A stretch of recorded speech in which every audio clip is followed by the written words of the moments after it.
You ever make this coffee pour like over. I always wanted to. Jordan actually is the one who used to come over to my house and make this fancy type of coffee, and then he used to give me coffee history about how to make this coffee, and I'm like, I just want to go to Mainstay and someone makes it for me. I talked about this on one of the other episodes. I think it's funny that because it's seen as like fancier, but really like a coffee pot also pours hot water over grounds into the thing that we take out and make a cup. The only difference is that one does it automatically, and this one I have to like wait, do the work. It just looks fancy. It looks very hipster, vagabond style way of like. Yeah. Well, you know me. Yeah. This is the way I make coffee. Yeah, no. I'm very spoiled. I either want to press a button or I either want to make an order. Yeah. And you have a nice like espresso machine too. Yeah. Those pods get really expensive though. Yeah. I'm pretty jealous of that. Rachel's pretty jealous of that. She would like one Maybe of those. I should. I'm trying to convince Sonny to get me another like I want like the real espresso where I can grind the beans. Yeah. So I'll trade it off. If we can convince Sandy together that I deserve that, she can have it. It's you guys. Sounds like a fair deal. I'll get to work on Sandy. Yeah. He'll listen to you. So how much do you just have to keep pouring, like exactly how much? I think I'll just finish off the pot. Why not?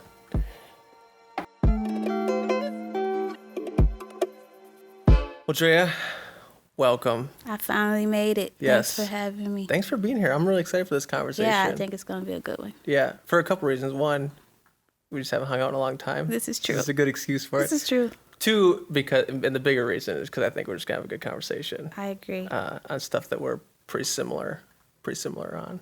Yeah. So, as I said kind of before we got started, one of the first questions was talking about who you are and what you do. And as I know you, I would give quite a few different answers to that question. Okay, so I was curious how you would answer that. After I answer it, will you answer it? Because Maybe. I'm always curious to see how other people answer that. Yes, I'll answer it after you answer it. So, okay. Drea, who are you and what do you do? I don't know why when people ask who am I, it's such a weird question to me because I feel like I'm so many things, but you just want to narrow it down. So I was thinking about it. You don't have to narrow it down if you don't want to. Well, I want to narrow it down. Okay. But I'm going to like bullet point it. Okay. Bullet point it kind of. Okay. So if I had to like give it a name, I would say that I am a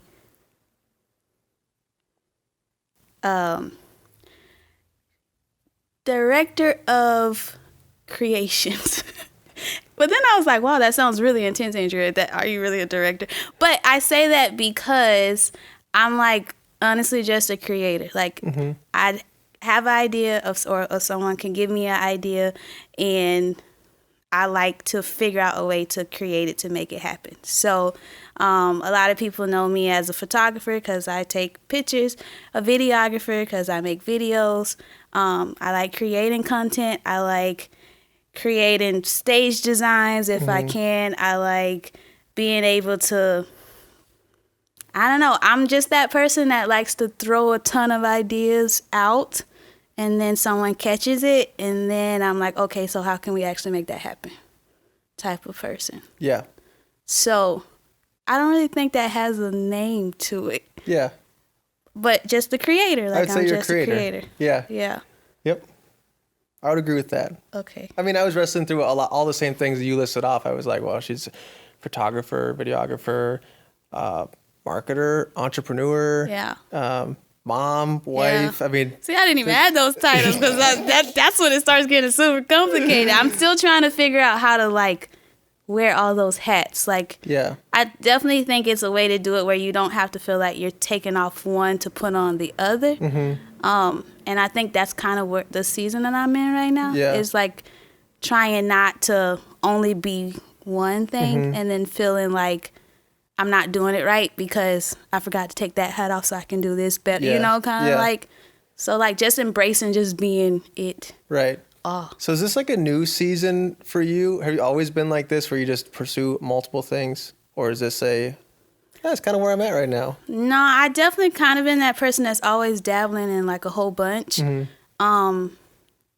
But I've been more like free-spirited where I didn't necessarily have like a ton of responsibilities while I was juggling it, if it makes sense. Like I was young, I was in college, it was before a family, it was before I was married. So I never really looked at it as a way of I was doing a lot. It was just, I don't really know how to like sit still sometimes. So for me, it was just like, that's just me. I like to dabble in a lot. Now I'm looking at it and I'm thinking, okay, this is definitely like a season where I am very like hands-on with a lot of things, and I'm having to ask myself, like, are all things good things? And if they are good, are they the best things, you know? Sure. Because I can kind of be a jack of all trades, which is not always good, but it's not always bad either. It can be super fun. Yeah. Ooh, I get to taste Max Fancy's coffee here. His fancy Folgers. Fancy. Now that I know that Jordan likes to make his coffee this way, I know he's going to make fun of me for using Folgers in pour-over coffee. That's awesome. Samuel has this thing now that he does cheers to everything. Yeah. So I'm going to cheers. We were cheersing to sunglasses, cheers into like foreheads. Like he is just into like, I don't even know where he learned that from. Yeah. What's that show we watched all the time? Coco Melon? Maybe. They probably, really, they teach him a lot of things. That's awesome. That's funny. So being someone that's like a creator that's passionate and maybe gets attracted to multiple different things, what would you say like drives you? Is it just the creation itself, or is there something else in there? I think it's a little bit of both. When I was like, you know, before being married and before having kids, like it was definitely just more so like the creation part. And then when I got into this moment where I couldn't really create, I started getting into a rut. So I realized that the physical creation part is just as much as a motive as, you know, like wanting to create like a legacy or wanting to like just do. I just never pictured myself working for someone. And every job that I had working with someone always ended with a funny story because I was out of there. I just couldn't. I couldn't do. I always felt capped.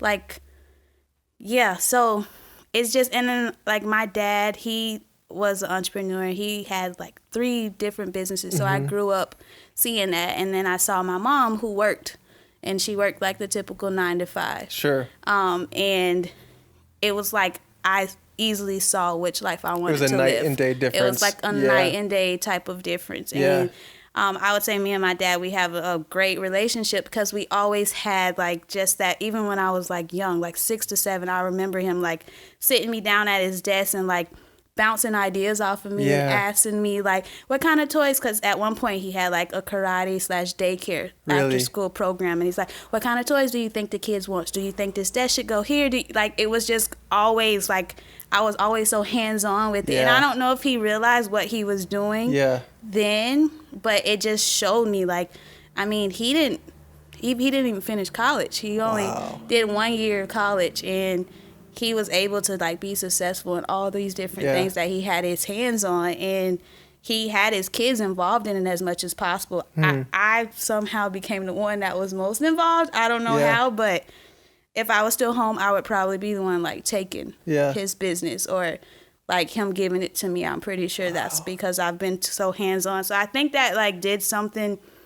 It was just like I just saw the life. I just saw like the way that my dad was able, and my parents are divorced. So I literally really lived a night and day type of lifestyle. And it was, you know, custody and everything. So I was here one weekend and there the other weekend. And it was like, one weekend I'm like at this 5-bedroom house with the pool in the backyard, a backyard with a tree house. And then the next weekend I'm at like a 2-bedroom apartment sharing a room with my older brother. And it was like, we don't really, it was just super like different. And it's not that my mom didn't try, and it wasn't that my dad tried any harder, but I just seen, like, my dad was chasing what he wanted to do, and my mom was doing what she had to do. Yeah. And I kind of just think I made that decision very early on. Like, at least I'm going to try what I want to do. I want to try what I want to do. Even if it doesn't end up like that. Right. At least I know. Yeah. Right. I wonder if your dad saw something in you. You know how, like, you can just tell your kid's personality sometimes, that, like, if that was what it was, or if it was more random, but him doing it then cultivated it in you. I think it was honestly probably a little bit of both. Because even now, like, even now that I'm older, like, and my dad comes and he visits, my dad lives in Florida. So he tries to visit quite a few. He visits a lot. He actually visits a lot. But it's like, I feel like the reason why he even comes as much as he does is because, like, we're constantly talking, and I'm always like asking him, like, okay, Dad, what about this with the gym? What do you think? Does this make sense? Like, should we do it? Like, I kind of feel like he saw that. I mean, I think he definitely cultivated it, because I probably wouldn't know what to do with it if he didn't, like, you know, take hold of it and ring it in early. But I think he saw something, and it just became, like, our relationship. Yeah. So, like, our conversation, I think I talk to him so much, and I get him so excited about the stuff that I see going on here. Yep. That's the only thing that gets him on the plane. Yeah. Like, because he's not a traveler. Like, he's not that, you know, wanting to go to different places. Let's explore. Like, don't get me wrong. I'm sure Samuel has a little part of it too, but I think just because he comes here and he's, like, here to work, he works, he's not, like, vacationing, he's not sitting still, and because he's getting older now, like, it's not that he doesn't still have dreams, but it's so hard to accomplish it now, you know, and he always had that vision where he was going to give his kids something, and my other siblings are like, well, I don't know what you got, but I don't want it, you know, kind of like, I want to do my own thing, like, so I feel like it's just kind of like that relationship that we built, that now, like, I keep him dreaming, and he helped me start dreaming. Say, it probably lights him on fire that you guys have a gym. Yeah. Like, it's just a business. Like, he just loves that. Yeah. That's cool. So it's actually, it's been really fun, to be honest. You know, like, Sunday's never seen, he didn't come from a background of, like, even seeing that being possible. Yeah. So, like, when he had kind of, like, you know, he started training, and I don't think, like, starting the business was ever like, oh, I could start it, you know. It was like me kind of putting that bug in, because I literally saw my dad do it, and I'm like, if my dad can do it, literally, you can do it. Like, it can't be that hard. It literally cannot be that hard. So, like, I kept putting that bug in his ear until I felt like he started believing in himself enough to say, like, okay, I can do this, you know. So, and that's honestly how, like, that, I mean, God definitely gave me a dream to show me that it was going to happen. I didn't know how or when it was going to happen. And I think once I told Sunday that was, like, confirmation, like, all right, thus says the Lord. You know, whatever the Lord says, okay, I got you. But my dad honestly made me know that anything's possible. Yeah. So that's probably one of the best gifts a parent could give a kid. Yeah. That's super cool. Yeah. And so, I mean, you guys, at this point, you're Marshall people. Yeah. But how long have you lived here? We moved here in 2018. No, 2000. Yeah. No, we got married in 2017, so we were in Illinois for a year. So we got here, like, the summer of 2018. Yeah. You want to tell that story of how that happened? Yeah, sure. I mean, it's. I feel like I'm jumping. I guess I have to just assume that everyone knows Sunday, because everyone knows Sunday, right? And even if they don't, he'll be on here and he can tell his own stuff. So, so Sunday and I got married in 2017. We actually met. When we met online on Instagram, and he was living in Marshall. That's a whole nother story, folks. Don't go looking for love on Instagram. It worked for me, but that doesn't mean it's going to work for everyone else. Okay, endorsement. This is not an endorsement. Yeah. But he was actually living in Marshall. I was living in Florida at the time, so we got married 2017. We got married in Marshall, and that should have honestly told me a lot. Like, why would two Floridians get married in Marshall, Minnesota? Yeah. Like, all of our family are in Florida. Why would we even consider, like, making them buy a ticket to come and, like, to our wedding in Marshall? That should have said a lot, but it made so much sense to me. I don't know why. Yeah. I don't know why. So we got married in Marshall, and then we decided Sandy was done with school. I was already finished with college, and I was teaching, but I wanted to do more, like, wanted to work at a Christian school. At the moment, I thought that I needed to, like, go to seminary to teach at a Christian school. It only made sense to me, you know, but couldn't hurt. It couldn't hurt. So we decided to move to Illinois to go to seminary school. And that was actually really good. And, you know, honestly, it's good that I'm telling this story because this is actually what refired me to start creating. Yeah. Because when I went to seminary school, I had to do an internship. And I actually did an internship at a church in Springfield, Illinois. It's called Hope Church. So this church is a pretty huge church. Like, I mean, I think like 3 services, probably about 400 to 500 people coming in each service. Like, it was I had never been to a church at that extreme. Yeah. And I was working with the worship director, but he did like the worship and stage design. Like, he did all the creative stuff when it came to like what the church did, like putting the videos together. Like, he directed all that. He had different people under him, but I did the internship with him. And that's what kind of lit the fire in me to start creating again, because like I never felt more alive, like when working under him. Like, one, I was like working for God because I was working at the church. Our conversation was always centered around God. Like, I went to school for multimedia and communications and like videography and marketing, but like none of that was surrounded by God. So I never really knew how what I was passionate about could be to serve the Lord. Like, I never seen that before. I was never introduced to that before.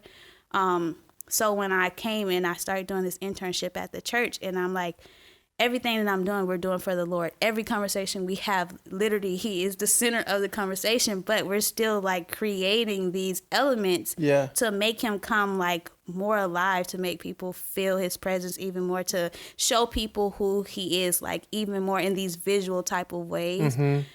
That was like, okay. I need to, like, this is what I want to do. This is what I want to do. And then we end up moving back to Marshall. And we always kept in contact with Doug and Annie. Like, that was, you know, that's mom and dad. So, like, Doug knew what I was doing there, and I was, like, introducing him to different people. So he was so excited, and we were ready to, like, start doing that at Grace Life. But then I realized, wow, that guy was doing a lot. Like, he was doing a lot, like, and that was another, I mean, with like me being the creator I am, I've felt like I've had to learn a lot in stages where, like, yes, I'm a creator, but I thrive with a team. I used to think that I worked well by myself, but I don't. And yes, I'm a creator. I thrive more with being able to bounce my ideas off, not particularly always in.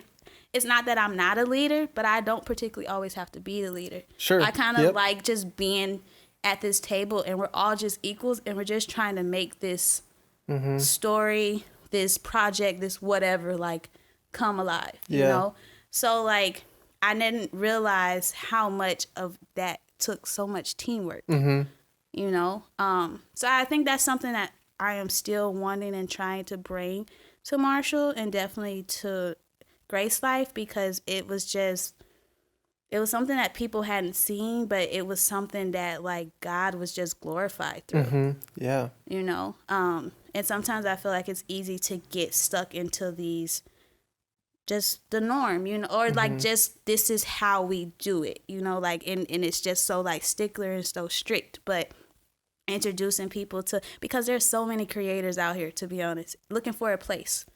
You know, not everyone can sing. Not everyone is meant to be a pastor. Not everyone is meant to, like, there's a lot of creators just looking for a place to create, you know, and if they can do that and not have to go on the outside and do all these worldly things, but they can bring their gifts and glorify the Lord with it, like, how amazing would that be? You know? And it seems like that last mile is the hard part for creators. I know, like, I can resonate with that, where getting the traction or the focus to actually, whether it's getting the people on board, the team together, the money, like resources to get people to throw behind it. Sometimes it's just like there's so much processes and planning that are involved in creation as well. Is. And then you realize you just need these different personalities. Like, different creators have different personalities. I am not a planner. I am not an organizer. Yeah. I'm not that person that's going to organize a group of 10 to get this project done. I'm that person that's going to throw you my notebook and all these ideas that I had to give to the group of 10, you know? So it's like, as a creator, I think that, and that's just something else that I've learned. It's like, there's just different, God created us all different, you know? And sometimes with being a jack of all trades, like, you think you can do everything. And it's not that you can't, but kind of like what I was saying in the beginning, it's like, is what I'm doing good? And is it the best? Yeah. You know? So, like, if there's someone way more organized than me, then I want to take the step back. So that way that organization get done and the creation can start. Yeah. I can just serve. I'd be happy to serve. Like, Yep, I can get that. Yeah. So that's been like, I don't know, it's just been so many, even though I'm kind of like in an area where I don't feel like I've been able to be as creative as I would like to be, there's just different things that I've been able to see with, like, the gift of creativity and, like, kind of like just hone in some. Because, I mean, being a jack of all trades, it was cool when I was younger, but now I just kind of want to, you know, hone it in some. Like, if I can dabble in a little bit of this, great. But, like, time is precious, and it gets to a point where you are so creative that you end up doing a whole lot of nothing. Right. So... And I don't want to be that person. Yeah. Because right now I kind of am a little bit. Like, I can just, where I'm doing so much and I'm not doing anything. Yeah. You know? Do you think, I mean, I get where you're coming from on wanting to build in a direction, but do you think maybe you could be selling yourself short on not doing enough? Because the podcast is called A Name for Yourself. So obviously you're on here because I think you have a name for yourself. I mean, I think you have a great reputation as someone who's creative, productive, collaborative, and does many things. Right.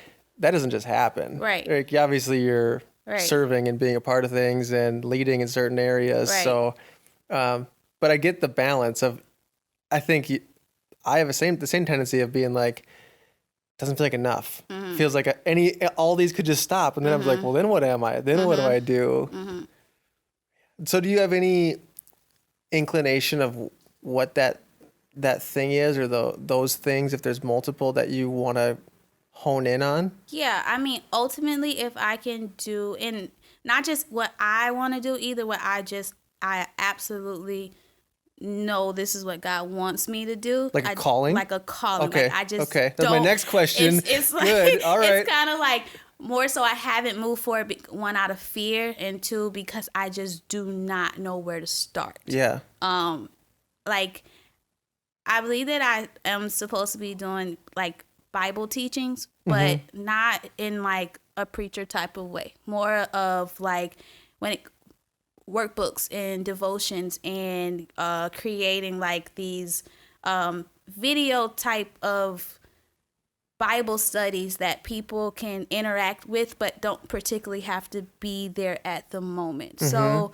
and I mean, I've done different things in my life that's kept me pointing to, and then I also got a prophetic word like a few months ago about almost the exact same thing that like, I'm sure there'll be a time where I'm going to write some type of book, and it's definitely, and so all of the things that I've been able to do will definitely help me when it comes to that. Yeah. And I think ultimately that is like, not kind of like Paul, like, no, I haven't arrived. I'm going to continue running my race, but that is when I feel like I'll really be running. Yeah. Like, like, and not running out of fear or like doing other things to avoid doing that. Because sometimes I feel like that's what's happening. Yeah.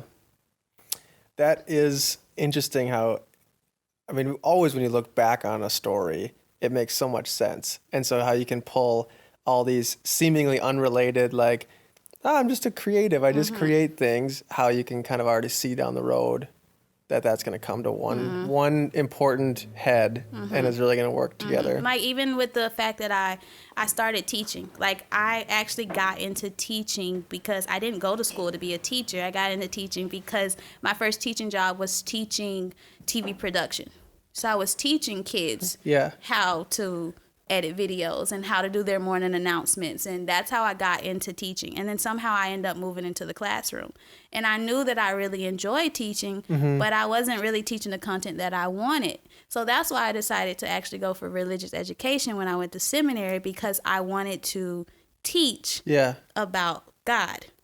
And I just didn't know what that looked like. So in my head, I thought, oh, that means I need to go and teach at a Christian school. Right. So then I went and I taught at True Light, which was great. And I was teaching that content. And then from there, I actually worked at SMSU. And even though I worked in the Office of Diversity, there I ended up being able to create this Bible study with these college girls, 20, 25 plus girls, like in this Bible study. And I'm starting to teach, like, you know, like not just like first grade, second grade, like teaching them about the Bible, but I'm literally teaching them about the Bible. And I used to like literally make work, like handouts for them. Like they laugh about it all the time because I was not playing. Like I'm literally creating like handouts for them. We have homework. I'm giving them writing prompts, like, and I'm not giving them any excuse of why they can't do it. I've literally created like what teachers would create, you know, like, and like when I started doing that, that was when I knew like, this is what you're supposed to do. Yeah. But I was like, also like, that was a lot of work. That was just for a Tuesday. Like, that's not for like a book full-time like, you know. So I mean, that's another part of it, is just not being afraid of what it comes with. And right now I'm like, I stretch, like that's a lot, you know. So is that well, before I go there, I can hear people roasting me in the comments for taking the last of the coffee without offering to you. Oh, it's okay. I'm sipping so slow. It's all right. She's not even drinking it. She's just pretending. So don't. It's not true. Watch this. I felt so rude for taking it. I was like, you know what? The people, they need to know that I just don't want to go to waste. It's all right. Someone has to drink it. So what I was going to ask was, does it feel weird to be in that place where a little bit like in the middle, you can see where you've been, you can see how where you've been adds up to where you're going, but you're not quite there yet, and you're like wondering what those last few steps look like? It's honestly, this season of my life has probably been one of the hardest, and I would say it's been the hardest is because I am literally refusing to go. Sure. So it's like, interesting. Oh, you don't want to go? Like, you're going to move whether you want to move or not. Lose your keys. Lose your phone. Like, you're going to move, like, no matter what. And I know for certain that I am making it harder than what it has to be. Like, we all have storms. We all have battles. We all have obstacles to overcome. But those things hurt even more when you just, like, you got to keep going, you know? Like, you can't sit on it. Like, I'm kind of in one of those seasons where, like, I'm having to remind myself faith over feelings all the time. Because I'm, like, sitting in the feelings of, like, fear and the feelings of, like, laziness, or the feelings of just being complacent, or the feelings of, like, but I don't want to, I'm being like, I don't want to go to Nineveh. I don't want to go. Like, and that has been partially hard because I see myself being disobedient. And then partially hard because ultimately I'm going to just have to say yes. So I get really frustrated with myself because I'm like, why won't you just say yes? Why won't you just do it? Like, you know? So as a creator, I don't know if actually this is a creative thing or this is just me thing or this is just, I don't know, but I live in my head. So like, while all this is happening, I can go on a simple walk and I'm literally talking out a whole chapter in the book. And it's like making me so excited because I'm like, where in the world did that just come from? And making me so like frustrated because it's like, just sit down and write it. Yeah. You know, like I'm at a constant like pull, and it's just flesh, and I just have to like deny my flesh. Yeah. And that sanctification process is not. That's not, you know, a lot of people relate it to like sin and just like, and not, you know, not being obedient is a sin, you know, but the sanctification process, like, I think it's hard for people to get over. Like, yes, we are sinners, but the sanctification process is just as hard as the turn away from sin, too. You know, just as painful and it's violent. just as painful and violent, and so yeah. But well, I have now to go I feel like through I have this, to though. hold you accountable. I know. Seriously. I have to go through it because if I don't do it now, I'll start something and I won't finish it. Sure. Yeah. Do you think it's as easy as just starting and then it just gets rolling after that? No, because I kind of started before. Yeah. Like I have, like I think I've told you this before. I literally have probably like 4 devotion books already. Yeah. I literally have like just different chapters of different books. I don't know if it's all one book or like I think even when I say start, I think that looks different because I think that means to like collectively sit down and say I'm doing this one thing. Where it could even just be gather what you have. Yeah. And ship it. Like do something Just with it, you know, hit publish. like gather what you have. Like to me, it hasn't reached perfection. Yeah. But I'll never be perfect. There's a bootstrappers workshop I did with like a Seth Godin workshop a couple years ago. It was really good when I did the Rise magazine, and he had a bootstrappers mantra or something like that. And it was, I don't know, like a poem basically you read. But one of the things that always sticks in my mind was it was like a oath, almost like a prayer of like that you commit to these things if you were a bootstrapper, marketer, entrepreneur.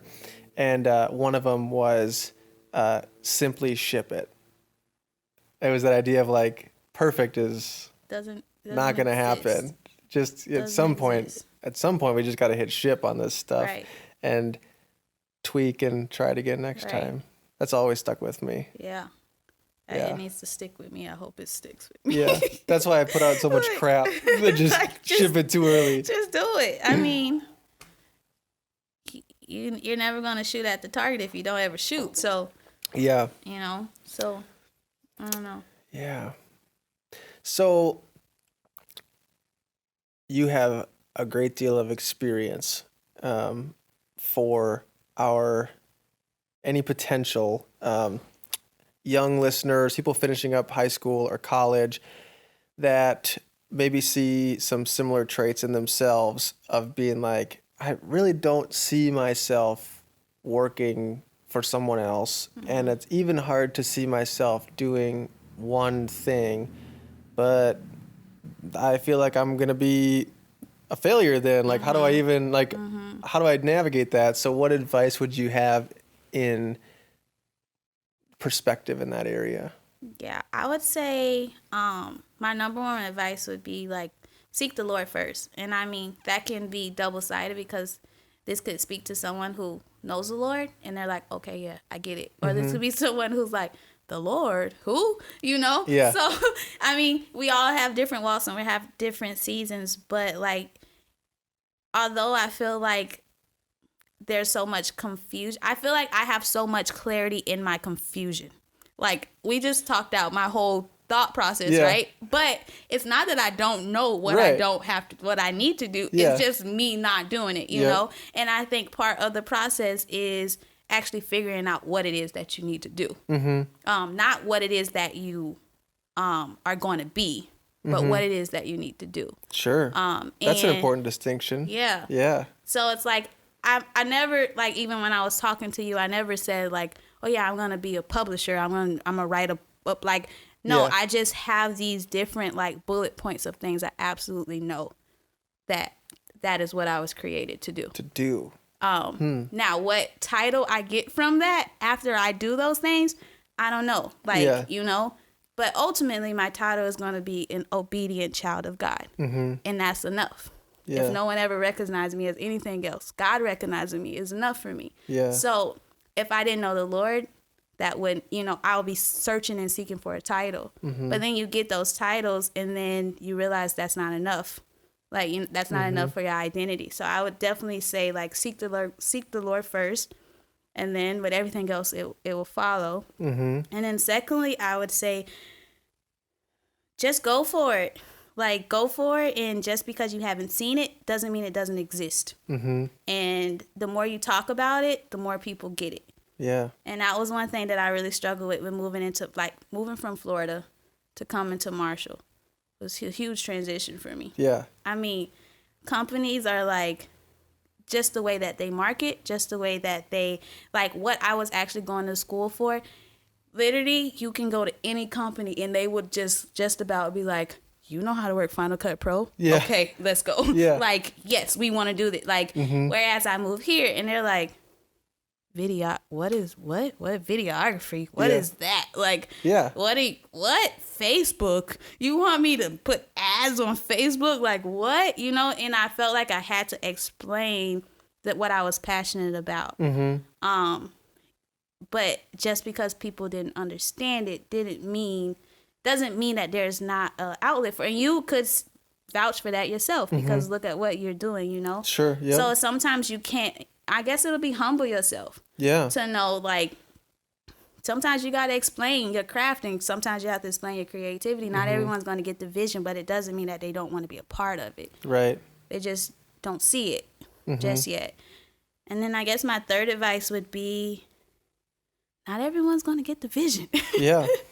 Not everyone's going to get the vision, but you stay true to you. Like, I mean, even my mom was just like, so you make money from taking pictures? Like, I mean, for like some people, all they see is like what comes out. If they're used to working that 9 to 5, or they're used to like, how are you surviving? How are you living? How are you, like trying to put money towards the other side of it. Like, how is this beneficial to you? There's a lot of things I had to do for free. There's a lot of things I do for free. There's, it didn't just come out of the blue. Yeah. Like, I mean, now I would say it's definitely picking up, and it's definitely allowing my family to have a lot more financial freedom, but that wasn't the purpose of why I started. Sure. Yep. And so now just anything that I get from it, I'm like, dang, you want to pay me? Okay, cool. Like, it's a great feeling. It's like I'm actually on this transition where people are like, I don't know, I like had this person reach out the other day. Actually, two people reach out the other day and they wanted me to take pictures. And they're like, wow, I mean, can we work a price? And I'm like, no, I'm actually a full-time photographer. This isn't a hobby. Like, I've actually made this price go for, like, taking the pictures, editing the pictures, like the equipment and I felt like any other time I would have been like, I'm being so rude, like this but now I was like, no, this is what it is. This is actually, and I wasn't always there, like, to actually know the worth of my talent. But now I'm like, no, man, like, I'm not begging people to pay for this. People are willing to do it. So it's like, if this is something you really want, then I'll be something that you really wanted to invest in, And it was like, okay, either that. I'm like, cool. You decide. Yeah. Whenever you're done, visit www.BageLabMedia. That's where you do all your bookings. And I was like, dang, I'm pretty official right now. Yeah.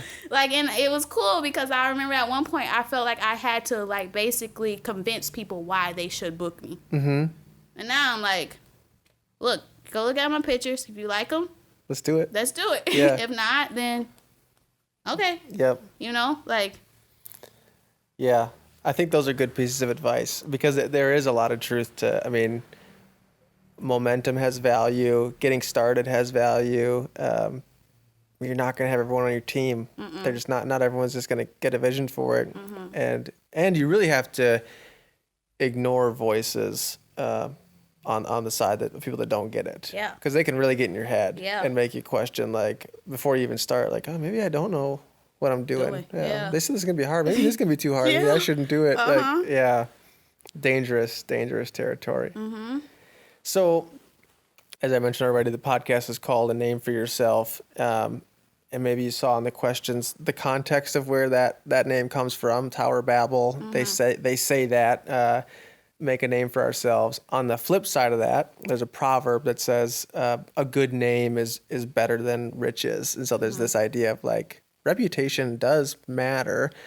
So I feel like you've done a good job at this, which is why I'm looking for your insight on it. How do you pursue things as a creator who has passion and has drive, but not get bogged down by the selfish ambition? Because that's a natural territory. Like, it feels good when you start to get traction, and then you feel like the hubris and the pride kind of swells up a little bit. So how do you balance that? I'll say Sandy definitely keeps me humble.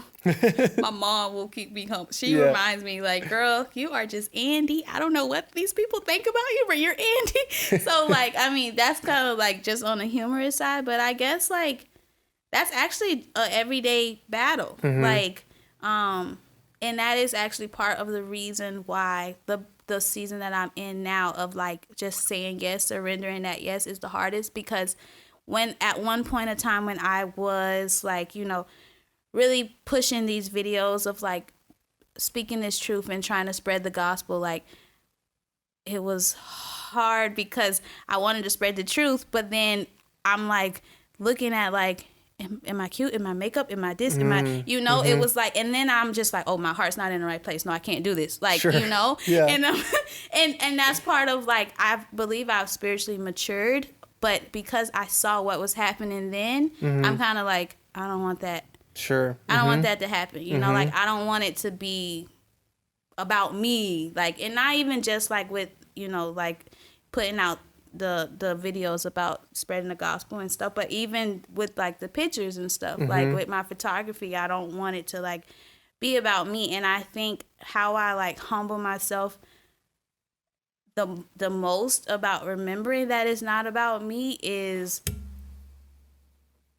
disciplining myself that when I'm actually around people, or, like, when I do have clients, when I do have shoots, like, I take that off because, you know, people want to put it on you. Like, how's this doing? How do you do this? How do you, and if I talk about myself so much, then I begin to believe that it's really me doing it, even though it's me, but it's not me, you know? Right. So, like, now I try to, like, just kind of, like, flip it. Like, I mean, I'll answer the questions, but I'm also, like, you know, how do you feel doing this? Like, how, like, what is your, I don't know. I'm, like, always just trying to take it off of me. Like, not where I'm trying to, like, deflect or anything, but just, like, it's not about me. Like, even when it comes to photography, although I've never made that, like, and publicly spoke it, like, this is a God-centered photography business. Like, I think everyone knows that I love God. So this is it. And every opportunity that I have, I'm always like, okay, God,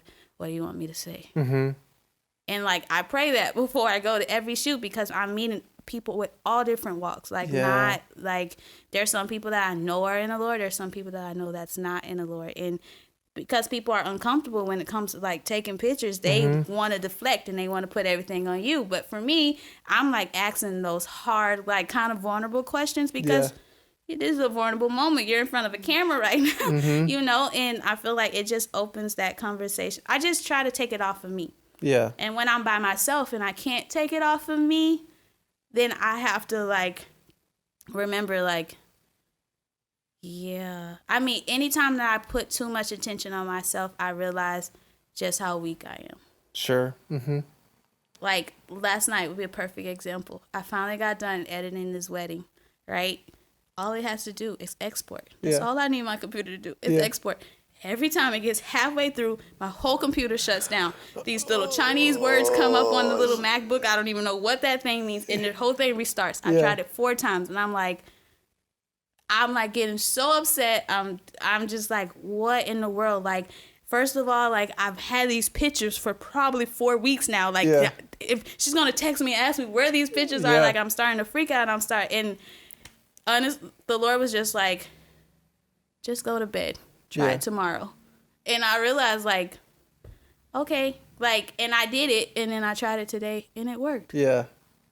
So it's like, when I think about me, I'm all in my head, and I'm like going crazy. And honestly, I probably would have broke that computer if I didn't just like step away from it. So it's just like little stuff like that. I don't know. I would say honestly, God's the only thing that centers me. And as cliche as that sounds, it's just really the truth. Like it's hard to kind of put him in the middle of everything, but like the more and more I do, the more and more I realize he has to go in the middle of it, because otherwise I'm all over the place. Yeah.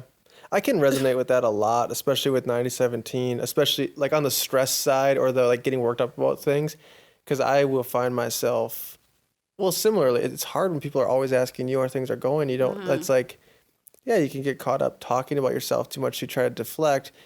And then when you're alone, you catch yourself maybe thinking about like, oh man, look at this, look at that. But sometimes I get really stressed out, and then I remind myself, wait a minute.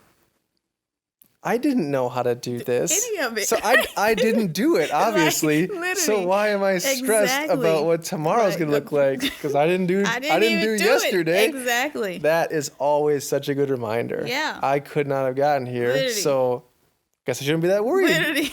Yeah. Literally. Or even if you just think about how far you've come. Like, I remember I started editing my pictures on Lightroom. Not that anything's wrong with Lightroom, but like, photographers, they're using Photoshop. You know, they're doing the drastic stuff. And all of a sudden, I know how to use Photoshop. How? I don't know. You know, I didn't, like, it's kind of like, I'm like, started from the bottom down here. You know, like, it's really like, it's not me. It's really not. So, yeah, I just have to humble myself and just remember that, to be honest. So, it's not. That's good. It's an important reminder. Yeah. Final question. If you could erase from your mind what you know your calling is and erase what your skill sets currently are, is there a job that you wish you had? You like all of a sudden you wake up, I'm perfectly equipped for it, and I have this job that you always thought, that's just a different life. That's just a different thing, that things would have gone a different way. I could see myself doing that. I would definitely probably be a lawyer. Oh, really? Oh, yeah. What is it about that? When I was younger, I would say because I just like to argue. Yeah. I feel like that's what all lawyers say. But now I really like advocating for people, you know, and like sharing knowledge about things that they just don't know. Yeah. Like for themselves. So like, I guess if I would say what type of lawyer I would probably be more like a, maybe like an injury lawyer, or like, you know, like just when random things happen to people and it's like, I didn't ask for this, but like if someone doesn't advocate the right way for you, then you won't get anything out of it. Like you'll just be like this situation that happened to you, you know, and it's not about the money. It's not about, but like even just like, not even to make it like to get all like into, you know, all the issues that's going on in the world, but like even just looking at those, like some of the families that's been suffering from just like some of the incidents that's been happening, like with just like the police and the killings and just little stuff like that. It's not that I don't want to say empathize, but like I don't just think about like, oh man, that life was taken. Like my mind literally goes straight to like the families. Yeah. And I'm like, man, that he was a dad, and it didn't matter if he was working a construction job getting $15 an hour. Like he was providing for someone. Yeah. And now like, what is this life supposed to do? Yeah. You know, at least until they're old enough to start, you know, figuring out and provide. So like I think about stuff like that, and I would think I would be some type of lawyer that will help advocate for them to make sure that situation is not what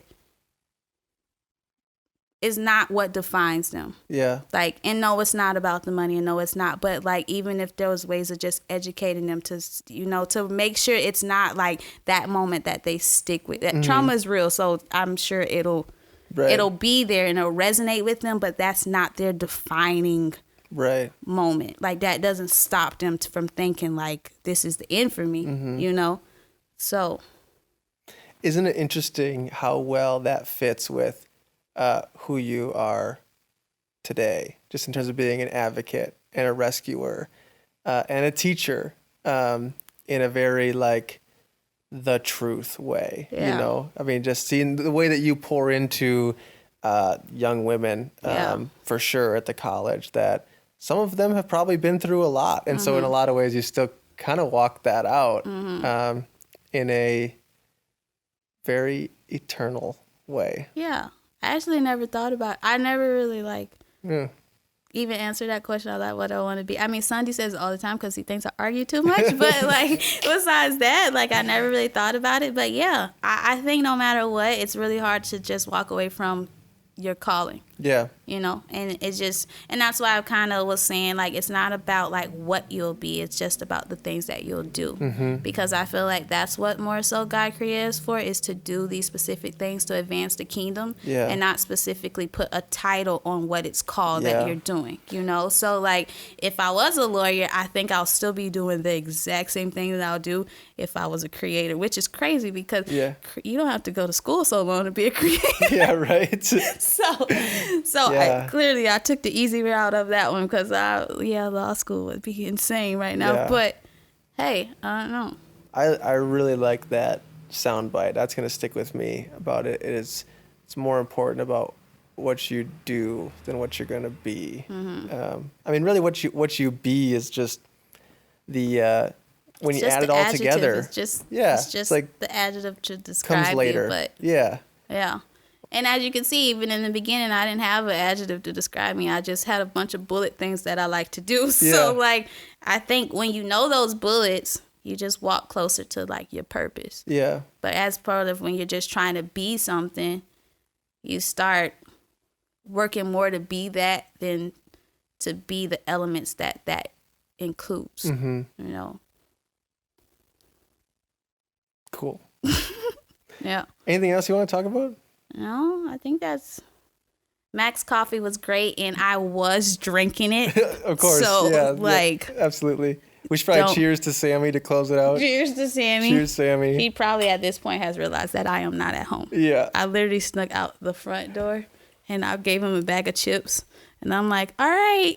Well, I didn't even say all right. I was just like, you want to watch Choo Choo Trains? He's like, Choo Choo Trains? And I'm like, yep. And I like left my purse and everything because anytime he sees me grab, he knows like, where are you going? Yeah. You're leaving me? So I just have my one key, literally. And I'm here. So, yeah. We'll see what you have to return to. Yeah. This was actually really fun. It was good to. I enjoyed it a lot. Yeah. I think even this was good to like talk out some of my thoughts. Good. So well, I'm happy you got something out of it too. I don't want it to just be a drain on you. Nah, it was I didn't know what to expect. But it was actually. Well, then let's do it again sometime. Yeah, we should.